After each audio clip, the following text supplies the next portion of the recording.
What's going on, you guys? We have another episode of Everything Uncovered.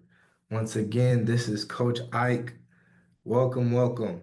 If you guys do not know about this channel, we discuss and talk with defensive backs, their journeys, share their game, and jewels that they have learned on the process. Guys who have been to college, who have went on to play Division One football, Division Two, whatever it is, JUCO, who are now either in the NFL or are out of the NFL who have transitioned into life and doing things positive and moving in a way that you guys will be proud and aspire to become. I am truly excited for our guests that's going to pull up. But until then, you guys make sure, my DBs, if you guys want to find out ways to train, okay, you guys can DM me, Coach Ike's DB Training. All right, wherever social media platform that you're on.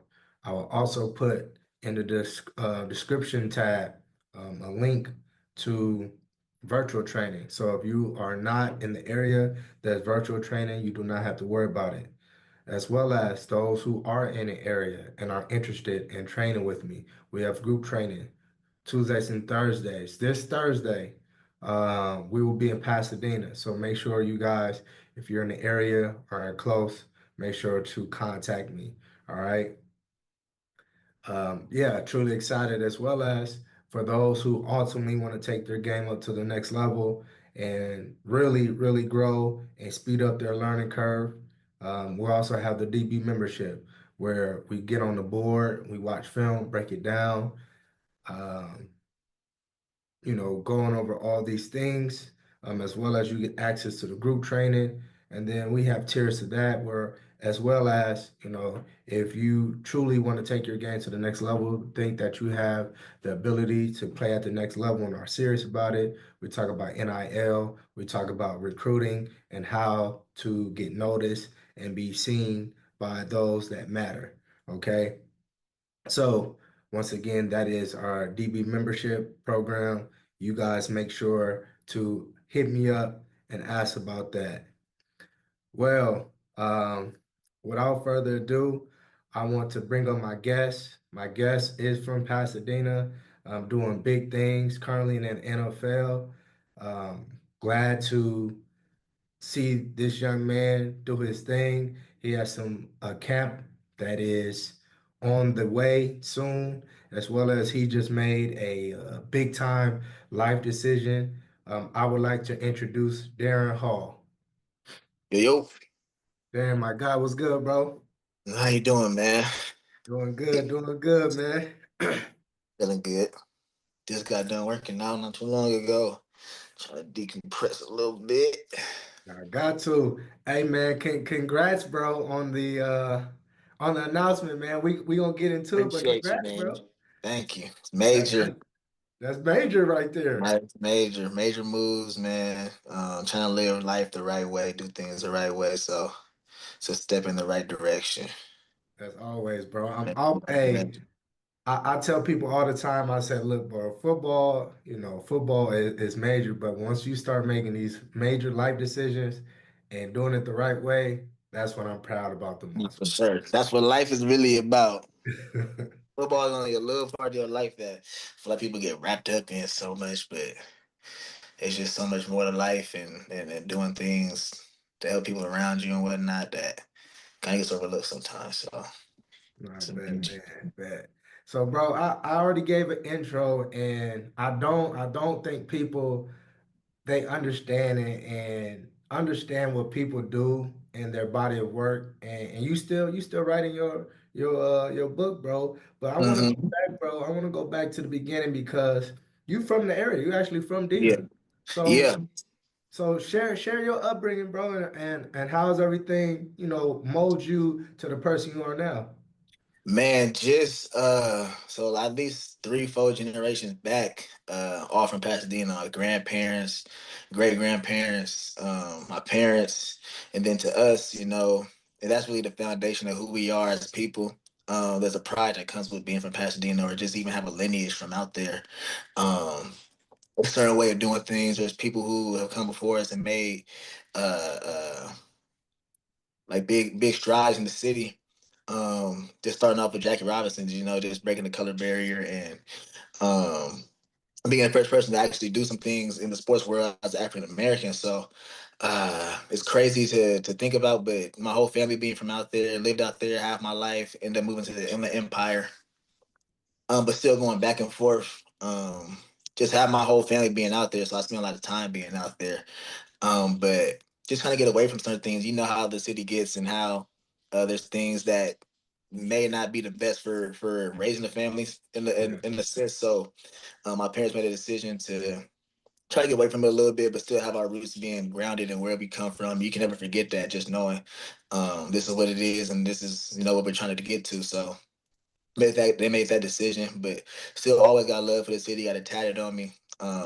This is just where we are, where we come from, and Yeah. who made us the people that we are. So just foundationally, spiritually, mentally, physically. I mean, there's a lot of athletes that came out of the area. A lot of people, great people in the in shooting in every arena. Mhm. Who came out of the city of Pasadena. So it's good to have that lineage and feel good to try to continue on that legacy. No, for sure. And you still come back, show your face, which is great For sure. because we need to see that. The kids need to see that. Like you said, there is some turmoil, but at the same time, there's so much good and so much people giving back like yourself. Yeah. Darnay come back. Glue now, who just completed his rookie year at Houston.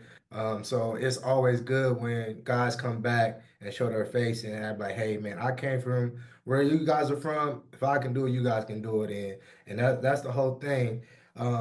So like you said, your parents, you guys made the transition to the IE, and I want to Yeah. get into high school because I saw that you went to Rancho, and Yeah. actually you had a following, once you got there, right? Yeah. Ended up playing safety and corner. You guys went Hmm. 12 and 1, went 5-0 in your conference. Yeah.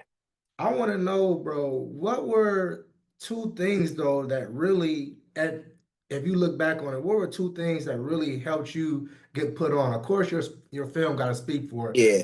There's something that you did or some relationships that you built because we know the recruiting process is totally different from when you was coming out to now.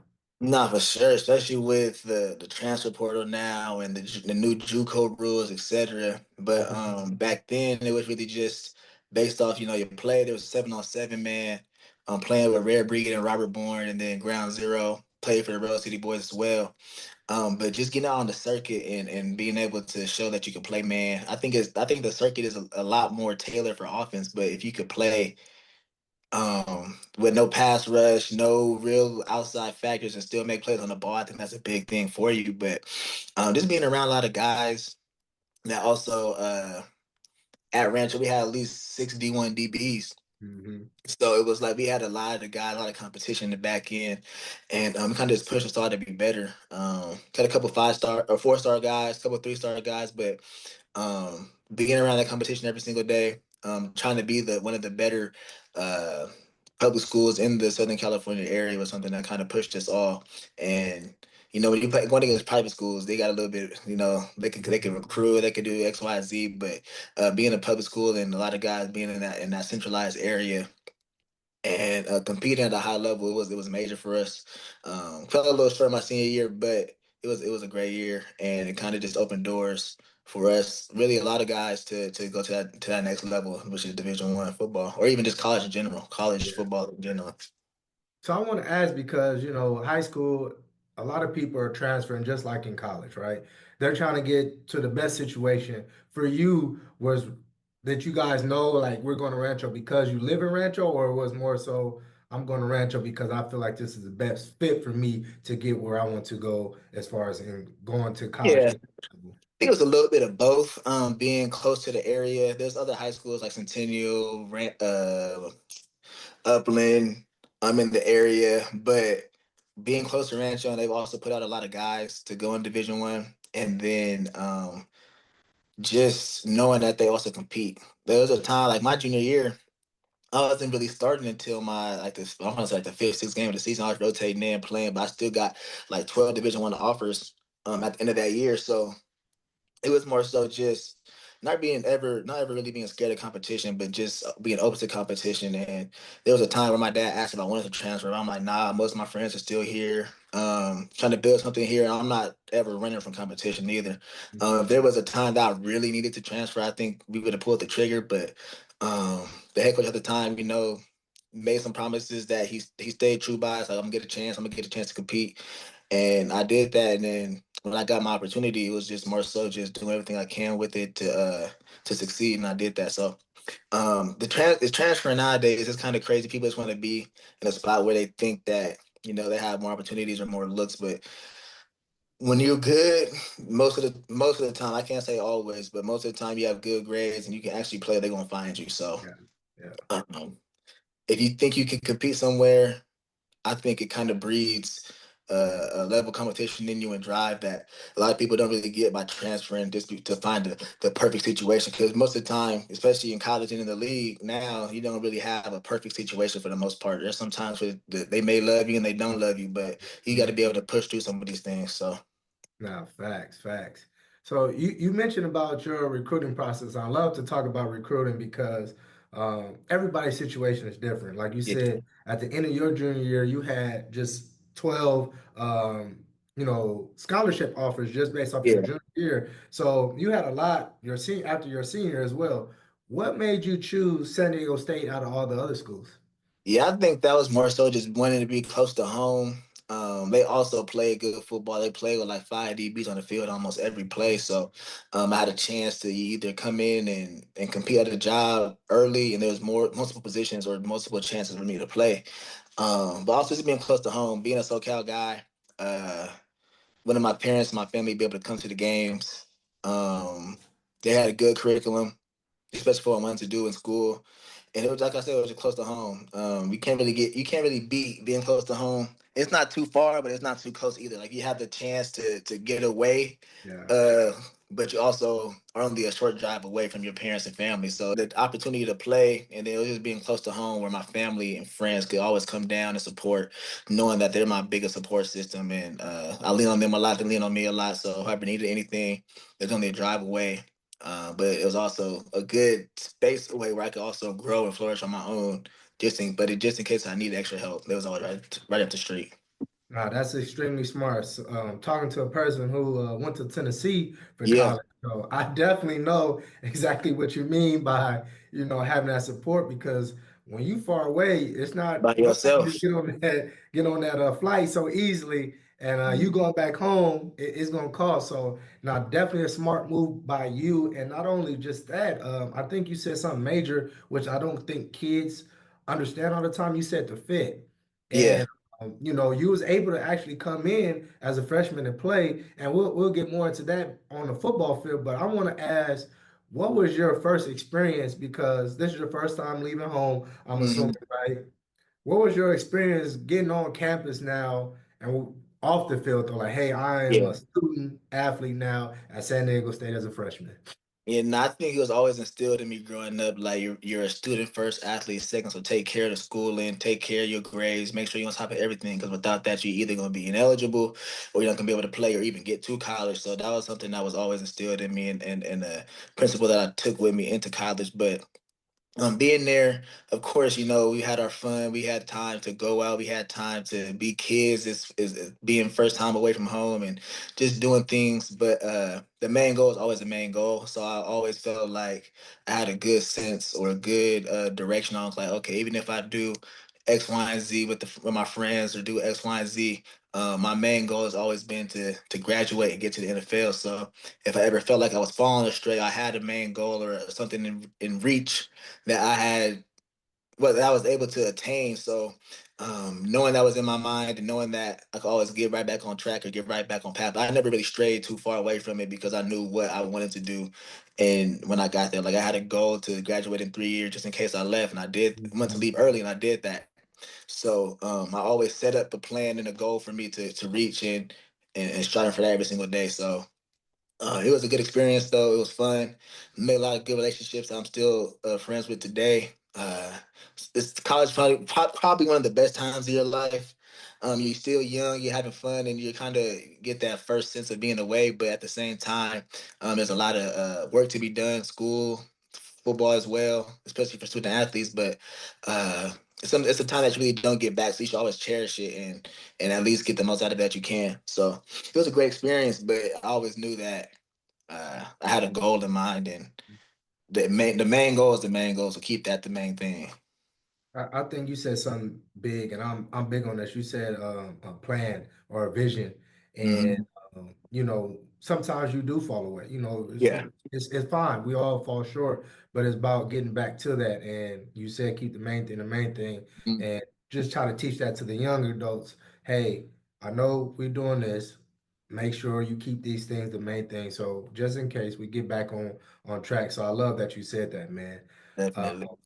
so now, bro, you're on the field. You actually they recruit you as a safety, and then Hmm. later on move to corner. Which I think this is big because a lot of people don't understand. These are safety and corner are not the same. I just Not people at need all. to Not at understand that, all. okay? So being as a freshman, you're able to come in, like you said, the fit and everything. You end up getting injured, which you have to red shirt. But Hmm. then you're able to get back on the field. How were you able to adjust so fast though to the playbook and the college schedule of being a student athlete? I think the biggest thing was trying to set time aside to make sure that I understood everything. I feel like I pick up things relatively quickly.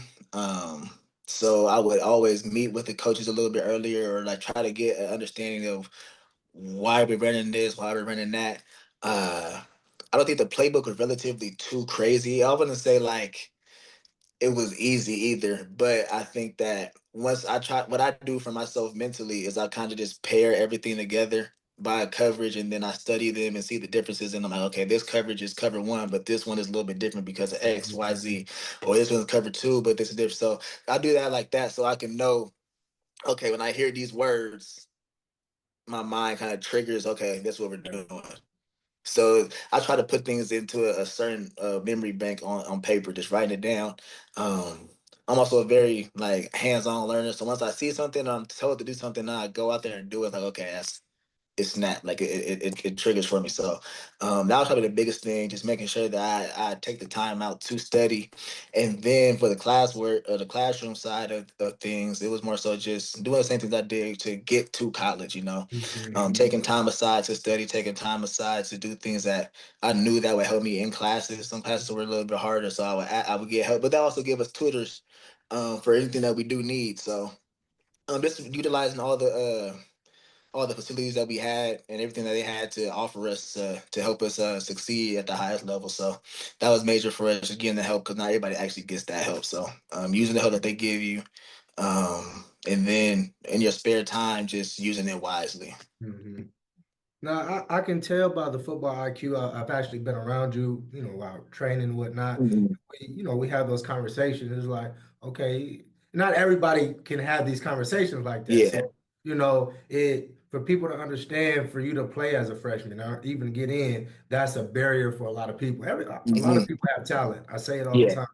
Talent alone is not going to keep you on the field. It's going to get you on the field, but it's not going to keep Won't you on. keep you. No, no, no. So yeah, bro. So I'm glad you was able to share that. But now, getting on the field, like we said, that's one thing. Yeah. Now, you once you got on the field, you were very, very productive. Yeah. What do you think helped you contribute to the success on the field? I think just my time away from this the facility or the team, like the off season training, going back home and getting extra work in, and never getting being complacent in what I had. Like I always had goals, excuse me, written down. So I'm always trying to achieve those goals, and if I ever achieved them, I would just scratch it off and try to up it one more time. So, always trying to strive for more, strive for better, and never want to really let your teammates down. As a player, we all know what it feels like when somebody either messes up or you even mess up. You're like, dang, like I feel like I just let the team down, or I X, Y, and Z. So, trying to always stay on top of my game and make sure that no one else could come in and try to take my spot. Because every year they're trying to replace you Yep. in college and in the NFL. So they're trying to find a cheaper, younger version of you. So Yep. what can I do to maintain this level of play and also get better in what I'm doing. So that was probably the biggest thing for me in college. And then now, as I'm playing in the league, really just okay, how can I, at, at the very least, maintain? But at the what I'm trying to do is grow every single year. So Now, facts, facts. So your junior year, you had 16 pass breakups. People don't understand that is absurd. That is a lot of pass breakups just yeah. for you to be around the ball. Your senior year, you had three interceptions. So Hmm. year was that COVID year, 2020, and this Yeah. is, I mean, your junior year. I mean, but Hmm. he was on the Jim Thorpe Award watch list. You finished first team All Mountain West. Did you know it was time for you to head to the NFL at that point? Yeah, before my last year, even with COVID coming in and everything, I think I had made the decision. Even had a conversation with my dad, and some of the coaches that this would probably be my last year in college, or at least at Mhm. San Diego State. Like if I wasn't going to declare, I was probably going to transfer.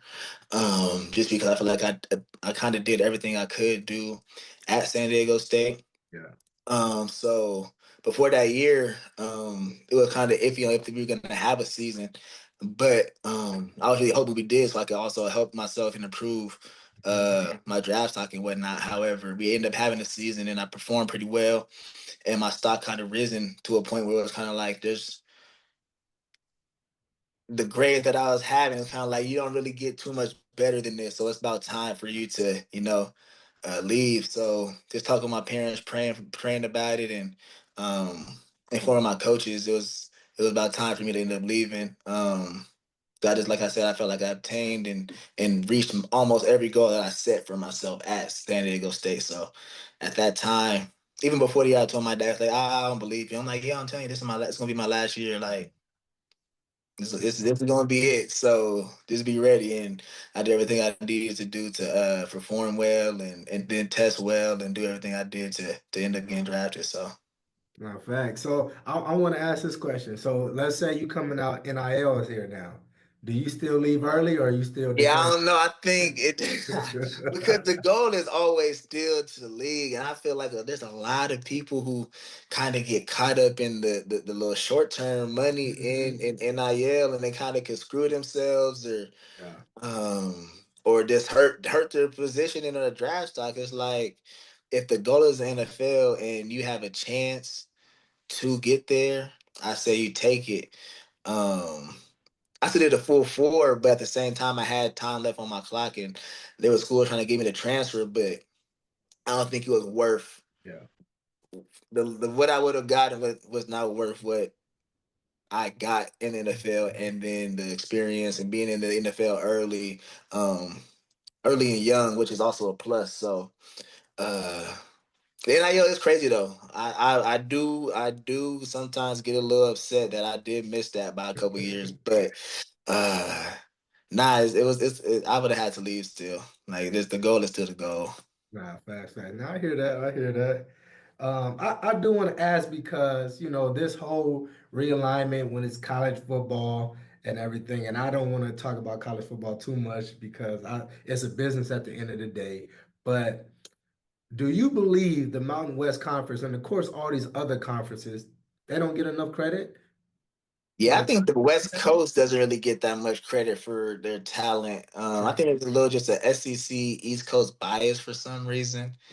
Um, I don't really understand it. I don't think people really like the West Coast sometimes. Just because I think we have like this California cool or like this kind of laid back persona about ourselves, but it's just that's just how we are on the West Coast, and we can't help it really. So there's a lot of ballers though who come out of the West Coast, the Mountain West, some of these G5 schools, but Mhm. we just don't really get the recognition sometimes. But the teams will always see who can play and who can't play. So college recognition is kind of cool, but the league recognition is always better. But it is crazy though that we don't really always get the what's it called, the recognition. It's crazy sometimes. Yeah, yeah. I mean, a lot of people was upset that Boise State was in the playoffs and like they deserve it. They And deserved it for sure. They played well. They played Penn State super well. They just couldn't get things going till a little bit later, but they played them very well. It's just really the interior that sometimes could get a little tricky. They're a little bit bigger, faster, but I mean, it's football at the end of the day. Football at the end of the day. Um, so the draft is approaching us, and we just finished these Senior Bowl games and whatnot. I remember when I was coming out, I was like, "Hey, if you just get invited to the Senior Bowl game, like you got a shot." Why Hmm. is that so big to get invited? And again, can you share your experience of when you was up there at this Senior Bowl? Yeah, I think it just gives you a chance to not only be against some of the best talent that came out of that draft class, but everybody being there, the scouts for most teams being there and watching you compete at a high level. I think that's the biggest plus about it. Um, I think it helped me a lot because during that week I had a chance to play corner, nickel, and safety. So they kind of got to see my versatility. I got the invite a little late. Like I think like the weekend before they left, I got invited and I was ready to go, ready to compete. But I was really waiting for the invite pretty much the whole time. But also I was a junior when I came out, so they kind of were like iffy. But I had graduated, which helped me since you were if you graduated already and you were a junior, you could also get an invite. So that helped Mhm. me out some. But being out there, it was a good competition to be in a way to showcase talent in front of every team. Also, just like football wise, like yeah, they watch you play on film, but sometimes it's a little different seeing you in person, and then that's better. Like I feel like playing football compared to the combine being the first time they see you in person for real is a little bit different. It gives you a little bit of plus side. So I think it's just beneficial. And I mean, it could help some people, it could hurt some people, but just being out in front of the guys and then getting to meet with multitude of teams or every team in the NFL actually we met that weekend. So getting some good interviews in and making sure that you kind of put your best foot forward for the before you get drafted. No, that's dope, man. That's dope. So you mentioned you get drafted in the fourth round to the Falcons. Uh, Hmm. I a lot of people they share their stories, and like I said, everybody's experience is different. Can you explain after you get the call, right? You Yeah. celebrate with your family and friends. What happens though? Like, what is the next step? Are you right on the flight? After, Yeah. like, So share that. after I got the call, early morning, day three, uh, it was like, okay, this is it. And then they tell us like, hey, Ricky Minicamp is probably like 10 days away. So you really have a 10-day period to where before you go out there and you're out there until the end, damn near the end of the season, you have a little break in between, but you have like a 10-day period or so after the draft to kind of enjoy your time, work out, train before you get flew out there. And now you go from Ricky Mini Camp straight into OTA. So Mhm. um, it's a cool experience, man. It's a feeling that I will never forget or even be able to explain because I knew I was gonna get drafted. I just didn't know when or where. Uh, but it was a great, crazy experience. Got drafted right before the day before my birthday, so that was even a cooler experience. But um, yeah, it was surreal. I don't even know how to really explain it, but I just knew like it was time to get to work, like, get to work, get to work, get to work, and that was all that was really on my mind. Nah, fact. I mean, shoot, not everybody plays this game. It's only limited people to get Mhm. drafted. So you one of those ones. So man, that's always a blessing at the end of the Yeah, day, for real, man. for Um, real. so you in Atlanta, bro, and once again, you get on the field early as a rookie. Once Yeah. again, not a lot of people they don't understand it. This is not something that is like, oh, this is easy to do. No, Hmm. so how was that experience just to be like, man, I am here and I'm playing as a rookie? Yeah, no, that was crazy. It was there was some welcome to the league experiences for sure. Just taking it all in though, like you don't really realize what's happening until you out there on Sundays and like, dang, like this is a Sunday game. I'm playing the NFL. I'm on TV, playing in front of all these fans. This is really my job. So it was crazy, I was blessed to be able to come in and play and contribute a little bit early and try to I was playing mainly nickel and that was kind of new to me Hmm. just to play a full season at nickel or learning the nickel position after playing all outside pretty much in college or pretty much forever. But I could, mold myself into a nickel easily because I played defensive back my whole life. But Mhm. um, just the learning, there's a little bit of a learning curve. Just the way that the NFL plays, like there's a the speed of the game happen. Everything happens faster, but at the same time, everybody else is like everybody's fast. So of course the game is gonna be sped up, but at the same time, just taking it all in and learning, leaning on vets, leaning on guys that are around me, just to be like, okay, this is how you should do this. This is how you should do that. Just training regimens and rehab stuff and taking care of your body was a big thing that they was teaching me or telling me about. But it was great to be able to come in and contribute early as I could, and that's what they kind of drafted me to be able to at least come in and play. So it was a good experience. I think I can ask this because you have played all three positions so far, and I know the answer, but everybody doesn't understand this, and it could be different for you. What Hmm. do you think is the harder position? Safety? We talking about like the safety that's high, not Yeah, in the box, nickel or corner. corner the hardest for sure. Nickel is like a hybrid version of it, but corner is easily the hardest. Me on the island with some of the best athletes, and you're backwards with someone right in your face. You don't really know what they're doing. I think corner is the hardest position in the NFL, other than quarterback, Yo, where they have the hardest like mental job aspect. Like they got to do the most, and they always got the ball. But physically, I think the hardest position is cornerback easily, like yeah. in football. I totally agree. Like I said, I think like the amount of physical pressure you have is corner. I think Hmm. physical and mental, I think nickel because you gotta think You got like to, yeah. you gotta think like a DB, but you also gotta be physical as well and Hmm. be able to run and tackle everybody. So Yeah, you got to literally be able. You damn near like an extra linebacker sometimes, a covering linebacker, a smaller linebacker that is hybrid. You got to be able to do everything. yeah, yeah. So can you share because you mentioned, man, you've been on TV and people, fans, they see it, children, they see like, oh man, I know Darren.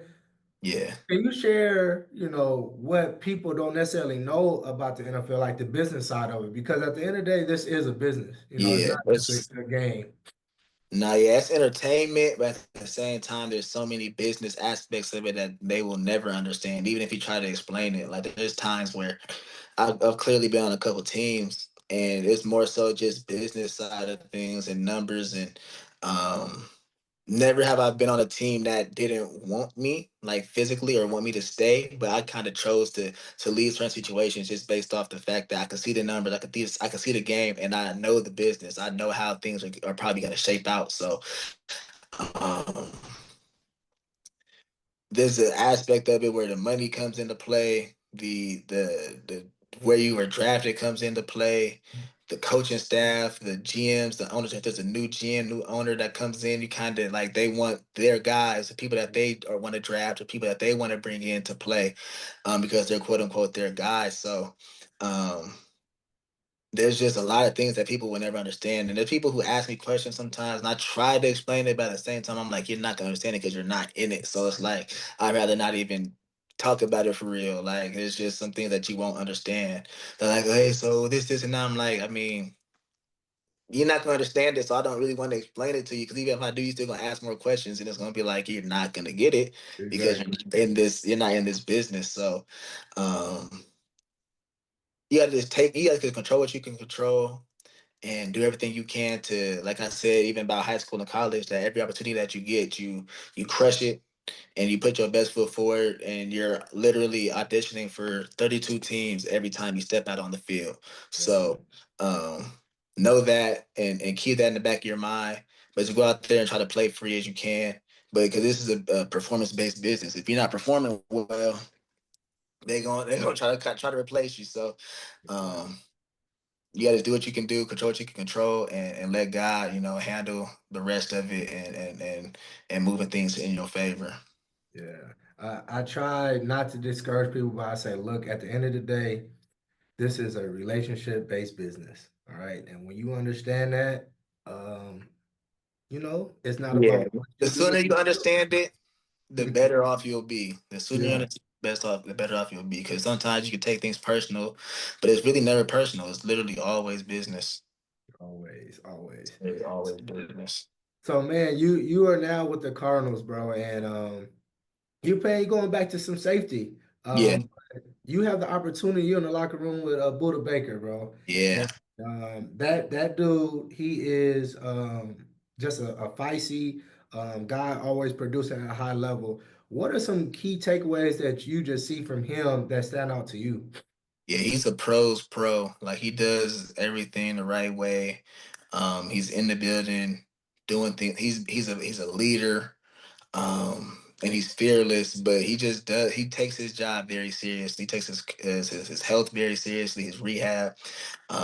He's one of the smartest guys in the room. He's always asking questions, but he's never afraid to speak up and um be vocal about what's going on and what's going right and what's going wrong. So, um, looking at him as a leader, as a man, as a football player, he's one of the better people that you can look to as an example in the NFL and seeing like, okay, this is what it's supposed to look like. And he's gonna practice hard, full speed, 100% every play. He's a pro's pro. That's like the best way to put it. Like he does everything the way it's supposed to be done, and he's not gonna complain. He's gonna just work. He's just gonna work, and he does. That's a good person right there. That's a good person right there. That's awesome. I mean, you can tell, on the field, the energy that he played with. It was on Hard Knocks. You saw a little bit of him, of the Hmm. personality he was, and everything that you're saying is lining up with what was on TV. So Yeah, that's awesome. That's awesome to hear. very authentic dude right there, man, and he gonna look out for you. He gonna show love. Uh, Real dude. I mean, that's a real dude. That's what's up, man. That's what's up. So you have your fourth annual camp coming up this month, later this month. Can you share, why did you want to start this camp, and then, what is the whole point of the camp?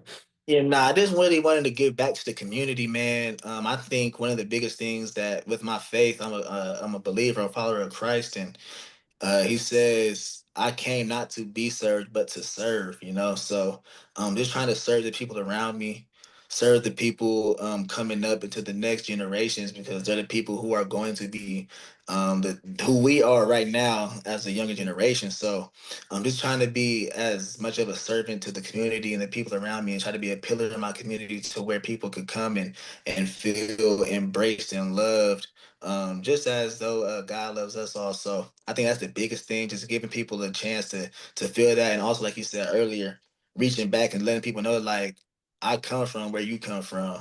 Mm. If I could do it, you could do it. There's no limits to what you can do. So don't try to put a limit on yourself. And I think that's something that we do every year. Try to bring more than just athletes out because there's more to the world than to being an athlete. There's more to the world to just like realistically, not everyone's going to make it to the NFL. So there's things that we should also bring to the table that our community needs to see.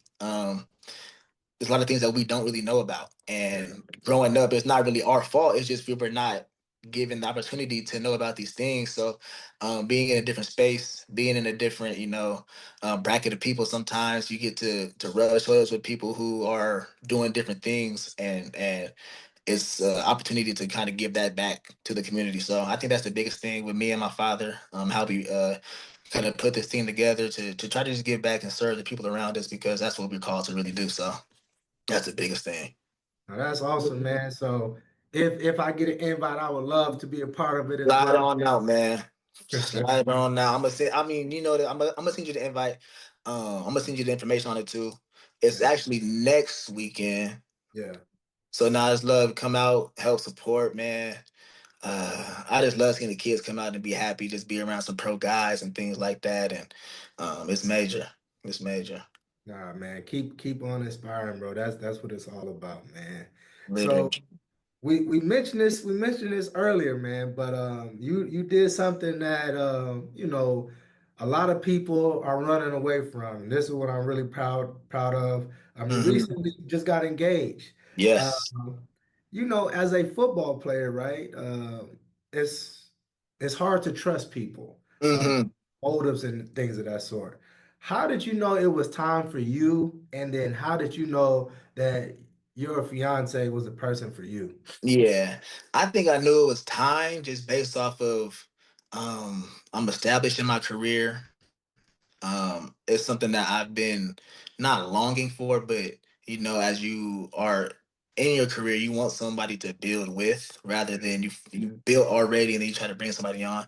Um, and then being relatively young, I just think that my mindset is just more so on growth and like I said, just building in my faith. So as we've been in a relationship for a couple years, there's just things that you hear, that you see, how they act, where it's like, okay, this is somebody that I can build with, Yeah. and this is somebody I see myself being with lifelong. Uh, but she also, not only is she like indulged in her own life and in her own career where she's trying to build for herself, she also bring more to the table and help me build and help me become a better person. So it was something that I prayed about, something that I took time to really think about and not just do it because like other people are doing it or do it because I think it's the right thing to do. Like I just wanted to have a strong feeling or a strong conviction of knowing that I'm doing the right thing, and I did have that conviction for a pretty long time. Just knowing like, okay, this is something that I feel good about, I prayed about, and I feel like the answer is to do so and do it at the right time, And I felt like there was a little bit of time where I'm like, I don't want to do it because I'm too young, but I'm like, just you're not missing out on anything. The reason or the covenant you make between in marriage is like the perfect covenant Yeah. before God. So it's like I'm just doing everything. I'm trying to live my life in a biblical sense where it's like, okay, I'm doing things the right way and living under the will of God. So it was just the next step in my walk. I feel like it was something, okay, this is where I'm at in my walk with Christ, and it was about time to pop that question, man. No, that's awesome, bro. That's awesome. I'm married. I'm have three children, so I'm always excited for not only young men but young black men to do these things, and like you said, to live in a biblical way, and it inspires and know that it's okay to be with one lady and settle down. That It is is cool to do so. It is, you feel me? Like people probably get this, like it's cool to be with one person for the rest of your life. Like this, that's what we should be striving for. Exactly. Man, I have one more question for you, bro, and I'll let you out of here. So I have seen you work out, and I think one of your strengths, when you're at the line, I think you're one of the best because you stay so patient, you're so square. And of course, you have developed this over time. Hmm. What do you think that, or how do you think kids should be able to develop, or what they should develop at a young age, Yeah. where now, when it's time, you're able to produce. Yeah, I think it's really just the patience and having your eyes in the right spot. Growing up with Anthony Brown and Robert Bourne, some of the things that we did with our 7-on-7 teams and whatnot was more so just in our press, making sure that we are patient.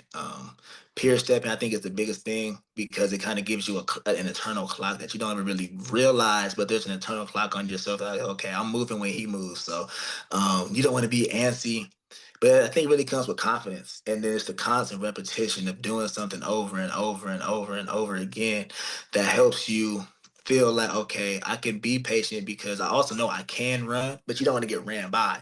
So it's like there's a innate, I think it low key becomes an innate feature in your life where it's like, okay, I know this clock in my head, but it just kind of it becomes a reaction that you want. So just the constant repetition of, okay, moving your feet a certain way, at a certain pace, not being too heavy, and you just can't be, you can't be scared. You got to be up there, and you got to know that you're gonna win. And even if you don't win, sometimes that happens. Like that's just the life of playing in the NFL or playing football. Playing defensive back. So, but just having that confidence helps you a long way. When it's like, okay, I know what I'm supposed to do. I've been drilling this for the longest time, so just go out there and do it and let the results be the results. Wow, facts, facts. Damn, bro. So, Appreciate you getting on the call, bro. and Appreciate appreciate you you for getting on. having me. It's love, man. I appreciate you all the work you also helped out and you giving back to the community and giving out game, man. Knowledge in the football world, especially, is gonna only help people grow and become better players. So I see what you're doing, man, and it's real and it's That's how you develop as people, and then it gets going on to the real world. So I appreciate you, man. I appreciate you, man. You're being a light on the stage and also coming back, man. And like you said, you giving back. We're doing it the same way. You still playing, and I'm just giving it another way. So it's Amen. all love. It's all love. Appreciate you, man. All right, bro, man. I'll talk to you. Easy.